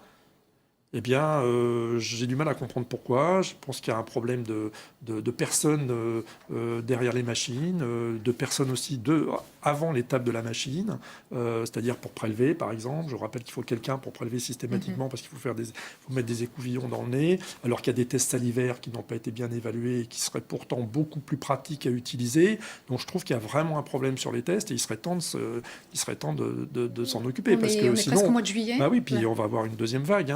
Donc, on peut en avoir une. Donc, on peut en avoir une, mais pas tout de suite, pas cet été, plutôt après? Non, j'espère pas cet été. Ouais. Mais a priori, elle arrivera plutôt à l'automne. Ça. On ne peut pas savoir. Pour l'instant, on ne peut pas faire de prévision. On avait commencé l'émission comme ça. Mais non, mais ça dépend un peu de nous, de notre comportement de citoyen, et puis ça dépend aussi du comportement de la collectivité. Tester, tracer, isoler. Si on le fait bien, on n'en aura pas de deuxième vague. Si on ne le fait pas bien, on en aura une. C'est inéluctable. Il y a des pays où ils en ont déjà une deuxième, et parfois c'est lourd. On a une capacité de tester qui va jusqu'à 100 000 tests par jour, dit l'épidémiologiste Arnaud Fontanet, qui fait partie du conseil scientifique. Donc, visiblement, on a les capacités, mais on ne les utilise pas. Oui, mais je crois qu'il oublie de dire quelque chose, c'est qu'on a une capacité de 100 000 tests par jour, mais on en fait que 30 000 par jour. Donc la question je crois. Donc la question qu'il faut se... En tout cas, on ne fait pas les 100 000. Et donc la question qu'il faut se poser, c'est pourquoi on en fait que 30 000 par jour alors qu'il faudrait en faire beaucoup plus. Et juste une question aussi d'actualité, parce que vous parliez de recrudescence du virus un peu partout en Europe. On l'a vu notamment au Portugal, on le voit un petit peu en Allemagne.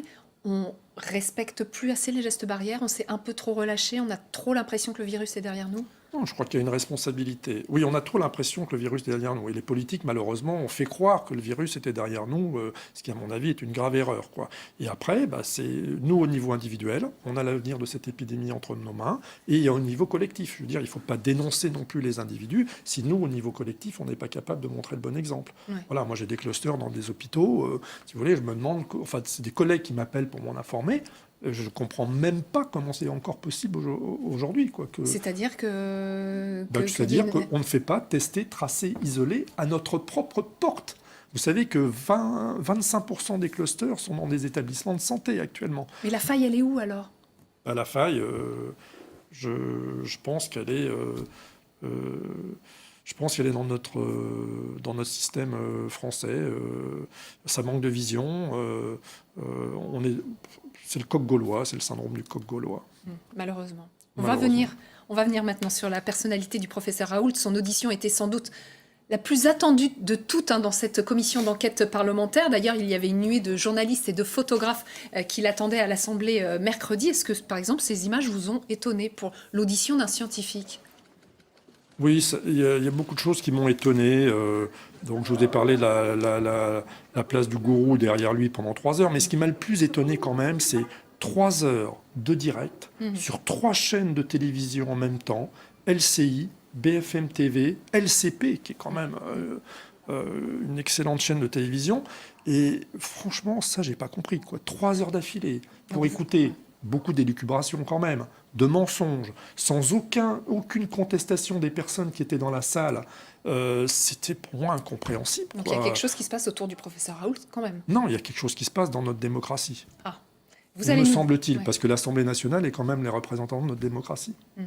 Alors que le professeur Raoult se définit comme un très bon méthodologiste. On l'écoute encore une fois. Vous nous direz ce que vous en pensez. Nous vivons l'écosystème, si vous me permettez, dans lequel vous vivez, vous, est le même écosystème que l'écosystème des médias. En grande partie, au moins pour les gens qui sont aux affaires. Et ça amène une vitesse de réactivité qui, à mon avis, est un problème. Et donc, je vois, moi, encore une fois, je ne regarde pas la télévision, je n'écoute pas la radio, je lis rarement les journaux. Donc, je ne suis pas perturbé. C'est pour ça que les gens me demandent si je suis perturbé quand on dit des horreurs sur moi. Je m'en fous, parce que je ne les ai pas entendues. Et en plus, j'ai interdit à tous les gens autour de moi de m'en parler. Donc, la vie est simple. Donc, on peut vomir tant qu'on veut sur moi, je le dis. Ça m'indiffère. Les gens du Conseil de l'ordre, vous dites que les gens disent du mal de vous, portez pas plainte. Je ne sais même pas qui c'est, parce que je ne les connais pas. Voilà. Donc je pense qu'il y a une sollicitation trop importante justement de communication et que cet excès de communication nuit à la communication. Moi, je ne veux pas vous dire, mais vous avez vu le nombre de gens qui viennent photographier, le nombre de sollicitations que je peux avoir. Vous ne voyez pas souvent parler dans la télévision, et en plus je refuse de venir ici, parce que je suis un vrai provincial, moi. Je ne viens pas sur les plateaux de télévision, j'en restreins l'usage. Je suis aussi avare que possible parce que je pense que, d'abord, plus on parle, plus on dit de bêtises, et plus il y a de chances qu'on dise des bêtises statistiquement. C'est statistique. Donc il ne faut pas trop parler parce que la chance que l'on dise des bêtises devient de plus en plus importante, plus on parle. Et comme, qui plus est, on oublie ce qu'on a dit quelques jours avant si on parle tous les jours. Il finit par y avoir quelqu'un comme vous qui dise « mais vous avez dit ça comme tel jour, vous avez dit ça tel jour, et c'est pas exactement la même chose ». On dit « non, c'est vrai, c'est pas pareil, écoutez, voilà ». Je vous assure que je suis un très bon méthodologiste. Donc c'est du fantasme qu'on répète à tour de bras, qui est véhiculé par des gens qui sont des méthodologistes qui ne comprennent rien à la science. La méthodologie n'est pas de la science, c'est un outil de la science, ça n'a rien à voir. Donc il ne faut pas me dire que mes essais ne sont pas, parce que vous avez dit avant, et c'est vrai, je suis un grand scientifique, je sais ce qu'est un essai, et je peux vous dire, il y a une dizaine des traitements que j'ai inventés qui sont dans tous les livres de référence médicaux. Et celui-là, il sera aussi, je vous le dis. Voilà, nous verrons. Mais je peux vous dire, et il faut arrêter, il faut les regarder, les livres médicaux, il faut regarder en maladies infectieuses combien il y a d'essais, combien il y a de thérapeutiques qui sont utilisées actuellement, qui ont été basés sur des essais randomisés, et vous verrez, il n'y en a pas beaucoup, et le peu qu'il y a était, en particulier pour le sida, totalement inutile, parce qu'il suffisait de faire des charges virales. Donc c'est pas vrai, c'est de l'intox, c'est pas vrai, ça disparaîtra, comme c'est apparu il y a une vingtaine d'années, c'est de l'intox. Je vous suggère d'ailleurs, plutôt que, si vous avez qu'à le lire, parce que c'est intelligent, sur la version de Wikipédia en anglais, vous avez qu'à lire, vous verrez qu'il y a la moitié qui dit voilà, il faut faire des essais randomisés, l'autre moitié qui dit voilà pourquoi il ne faut pas en faire. Et vous verrez que je ne suis pas isolé dans ce monde et que globalement, tous les gens qui ont critiqué ça, je le redis d'ailleurs, et il faut le lire et il faut écouter ce que je dis, tous les gens qui ont critiqué ça n'ont publié que des essais comparatifs non randomisés. Il n'y a pas un essai français randomisé comparatif. Il n'y a pas même un essai français qui ait le degré d'isolement des stratégies thérapeutiques comme le nôtre. Zéro. C'est que des gens qui, dans les hôpitaux, ont traité un peu comme ils voulaient. Et à la fin, on dit, regardez comment on compare. Donc, il ne faut pas mettre les choses à l'envers. J'étais avant un grand scientifique et je suis resté un grand scientifique après avoir publié ça. J'ai pensé, peut-être que je me trompe, mais si vous voulez, c'est surtout à moi-même que je rendais compte. Donc j'essaie d'avoir l'estime de moi-même et d'être en accord avec moi-même. C'est ce que j'essaie de faire. Donc j'ai pensé que je pouvais être utile dans cette crise parce que je crois que j'ai une expérience qui est extrême dans ce domaine-là. Et j'ai essayé de le faire à chaque fois comme je pouvais. Bon, il se trouve que dans ce conseil scientifique, j'étais un ovni. Donc, au bout d'un moment, ou un extraterrestre. Donc, il n'y avait pas de compatibilité génétique entre nous. Donc, c'était pas possible. C'était un groupe qui se connaissait entre eux, qui travaillait depuis des années ensemble. C'était le groupe Reacting de INSERM. Et donc, là-dedans, je suis arrivé là-dedans. Je pense que c'est le président qui a souhaité que je fasse partie de ce groupe. Donc, je suis arrivé secondairement dans un groupe de gens qui avaient l'habitude de travailler ensemble, qui avaient des idées très précises, qui avaient déterminé ce qu'il fallait faire. Avant que j'arrive, je n'étais pas d'accord. Par exemple, encore une fois, il y avait 2 molécules dont on pensait qu'elles pouvaient être efficaces. Je pensais que si on devait faire un essai, il fallait faire l'essai avec les 2 molécules. Ça me paraissait raisonnable. Donc j'ai vu que nous n'arrivions pas à parler ensemble. Donc je n'ai pas voulu, mais j'ai continué à penser que je pouvais être utile. Et je crois que c'est ce qu'a pensé le président. Et je pense que d'une certaine manière, c'est ce qu'a pensé aussi le ministre. Je peux vous dire, à chaque fois que nous avons trouvé quelque chose, j'en ai toujours informé le ministre avant d'en parler publiquement. Toujours. D'accord ? Lui ou un de ses conseillers avec qui j'ai des rapports qui sont tout à fait fonctionnel et raisonnable. Donc oui, effectivement, le président Macron, je pense qu'il était d'accord avec le fait qu'il fallait tester massivement. Deuxièmement, je lui ai montré le début de l'inversion de la courbe qui nous permettait d'évaluer si les choses se passaient comme on a l'habitude pour les courbes en cloche, de voir que les choses atteindraient un niveau vraiment minimal en mai. Je lui ai montré, j'étais le premier, là aussi c'est un débat, je lui ai dit voilà, chez les enfants il n'y en a pas non plus, il y en a très peu, ce que je vous ai dit tout à l'heure. Delfrécy a dit oui, mais il y en a qui disent ci, il y en a qui disent ça. Je dis montre-moi ceux qui disent pas ça, et moi j'ai sorti le papier que je venais de faire sur le dosage chez les enfants, comme il n'y a que moi qui avais regardé les enfants, il n'y a que moi qui dans le pays savait. Donc c'est le niveau qu'on avait, si vous voulez, de discussion, c'est ah oui, non mais toi tu dis ça et l'autre dit ça, mais jamais avec les papiers sur la table, jamais avec les données sur la table, et je ne travaille pas comme ça. Je ne suis pas un homme de réunion, je suis un homme de données. Voilà. Je suis content d'être ici. Mais ce n'est pas ma nature. Voilà, ma nature, c'est de travailler sur les données. J'aime créer des données. J'aime avoir les données pour pouvoir réfléchir. Et donc, je peux même vous dire, j'espère que ça ne lui fera pas de peine, mais je lui ai dit qu'il fallait, parce qu'il n'y a pas grand monde qui se souvenait de cette chose-là, qu'il fallait ressusciter la médaille des épidémies. C'est moi qui lui ai dit. Donc le professeur Raoult, c'est l'homme qui murmure à l'oreille du président ? Ça, écoutez, je ne sais pas, je ne peux pas dire. J'espère pour lui, si ça lui fait plaisir. Moi, ce n'est pas mon cas en tout cas, donc je me sens beaucoup plus indépendant. Bon, alors là, une fois de plus, on a l'exemple, c'est typiquement raoultien, quoi. C'est-à-dire, il dit des choses hyper vraies, et puis il dit des choses complètement fausses, quoi. Donc, quand il dit que c'était un grand scientifique, bon, ok, il y a peut-être une hypertrophie un peu de son moi, mais enfin, c'est vrai, on en a déjà parlé, il a fait quand même des découvertes. Vous le connaissez, pardon de vous couper, vous allez détailler ce que vous pensez vrai, ce que vous pensez un peu moins vrai. Vous le connaissiez avant cette crise ? Oui, on se connaît un peu tous, oui, je le connais, oui, absolument. Il dit, je suis un très bon méthodologiste. Alors ça, non, ça c'est ahurissant. Vous voyez, ouais. c'est ça qui est terrible, quoi. D'un côté, il dit que c'est un grand scientifique, bon, on est prêt à le croire, il a découvert des bactéries, il a découvert un virus géant, enfin, il a fait des découvertes, on ne peut pas contester ça, ça serait mensonger. Il a inventé une dizaine de traitements, comme il le dit. Mais là, il délire, quoi. Enfin, il délire, il prend ses désirs pour des réalités. Ouais. Quand il dit que c'est un grand méthodologiste, il ne faut quand même pas déconner. Excusez-moi, c'est pas le bon terme, mais en tout cas, c'est pas un grand méthodologiste. Donc c'est un bon scientifique peut-être, mais pas méthodologiste. C'est même pas un méthodologiste du tout. Ouais. Un méthodologiste n'aurait jamais mis les patients dans un groupe et puis les changer de groupe parce que ça lui plaisait pas au niveau des résultats. Il y a manipulation comme ça. Oui, voilà, il y a des qui ont été très bien analysés par des spécialistes. Pour le coup, des méthodologistes, mais même pas besoin d'être méthodologiste pour savoir que les cellules Lancet étaient bidonnées, ou pour savoir que les essais hydroxychloroquine marseillais sont un peu accommodés comme il faut pour avoir des résultats positifs. Donc voilà, tout ça, c'est clair. Mais c'est pas un grand méthodologiste. Ah ben Quand non. il parle, sa justification sur les essais randomisés, alors on le rappelle, un essai randomisé, c'est avoir deux groupes identiques. L'un, on lui donne le traitement, l'autre, on lui donne du placebo. Voilà, en fait, randomisé, ça veut dire qu'on tire les patients au sort, et donc du coup ça permet une répartition homogène des patients entre les deux traitements, et donc les patients sont comparables et analysables. Voilà. Mais bon, lui, on ne peut pas dire qu'il ait fait un essai randomisé de haute voltige, puisqu'il a plus ou moins changer les patients de groupe comme il l'entendait. Donc la méthode laisse à désirer pour non, c'est pas de la méthodologie, mais là tout le monde est d'accord. Il y a eu des critiques. Voilà. D'ailleurs, ils n'ont pas réussi à caser leur essai dans une grande revue. Il a casé son essai dans une revue dont son adjoint est le rédacteur en chef.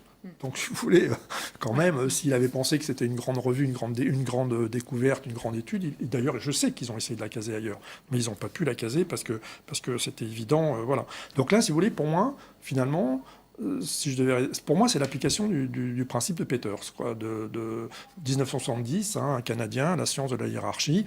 Toute personne dans un système donné finit par aboutir à son niveau d'incompétence, quoi. Donc, quand il dit que c'est un grand scientifique, oui, effectivement, il est dans son domaine de compétences, les diagnostics, les tests, tout ça, c'est vrai. Et puis, quand il bascule sur le côté thérapeutique, essai thérapeutique, etc., là, il bascule dans son domaine d'incompétence. Non, c'est pas un spécialiste d'essai thérapeutique. Non, il n'a pas inventé tenter une dizaine de traitements différents. Il y a peut-être 2 maladies pour lesquelles, effectivement, il a fait avancer un peu les essais, enfin un peu les traitements, sans randomiser les malades d'ailleurs, parce que c'est des maladies hyper rares. Et donc, dans ces maladies-là, on ne peut pas avoir des groupes de malades si importants que ça pour randomiser les malades.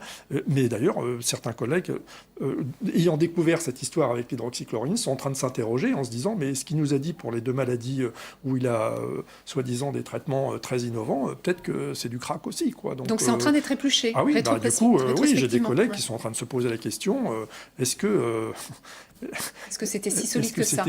Que ça? C'est devenu un personnage quand même aujourd'hui. Ah oui, c'est un personnage de roman ou de bande dessinée, quoi. Oui, c'est vrai. Il a un côté un peu panoramix avec la potion magique, Raoult X, quoi. Il l'a dit, je ne suis pas un druide, même si j'ai la barbe, c'est un peu ce qu'il a dit. En tout cas, on le voit, il y a quand même, à Marseille notamment, on voit qu'il est adoré, le professeur Raoult, voire même parfois adulé. Regardez, c'est un sujet de Hubert Coster. Dans cette boutique de La Ciotat, on fabrique à la main des bougies tatouées. Et la star du magasin est Didier Raoult.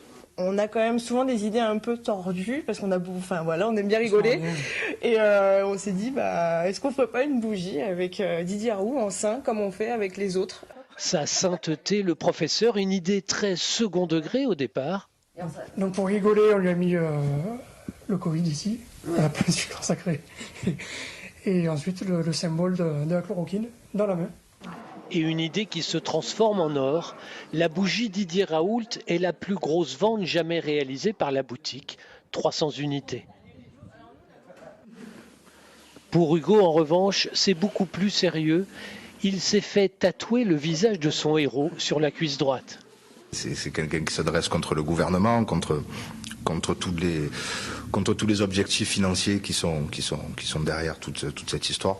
Un brin de complotisme, saupoudré de révolution. C'est un petit Che Guevara sans armes. Même s'il reconnaît aussi au professeur un esprit marseillais. C'est une ville rebelle, c'est une ville qui est comme ça, c'est une ville qui a une grande gueule et le professeur Raoult quand même colle bien avec tout cet ADN-là. D'après Hugo, la grande majorité des Marseillais pensent comme lui et admirent Didier Raoult.